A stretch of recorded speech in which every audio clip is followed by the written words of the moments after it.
আচাকাই railway under পাশে জল ভরে গেল। কারের ভিতরে লোকজন কোনো রকম নিজের জীবন বাঁচাইল।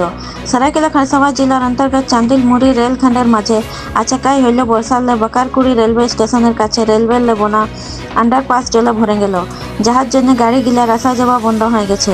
এই আন্ডারপাসের হয়ে করে কুকড়ু মুখে রাস্তালে পুরান্ডি পাতকুম চোকা মুখে মার্গ এনে যাওয়ার রাস্তা বটে। अचानक एक कार गाड़ी बहाय जाते गाँव लोकजन बचाइल। 4टा मोटरसाइकिल बहाय जातुक जदि गाँव लोग नाई बचाइत। चांदिल परमेश्वर साव रिपोर्ट। यहाँ कोई क्रॉस ना करें, पूरा पानी भरा हुआ है। बकरकुड़ी बुआ स्कूल में जितना भी बाइक कार आ रहा सब फंस जा रहा है, सब खराब हो रहे हैं। पानी निकलने के लिए कोई जगह नहीं है। सरकार को ध्यान देना चाहिए इस पर। पानी कहाँ निकलेगा, पब्लिक कहाँ जाएंगे।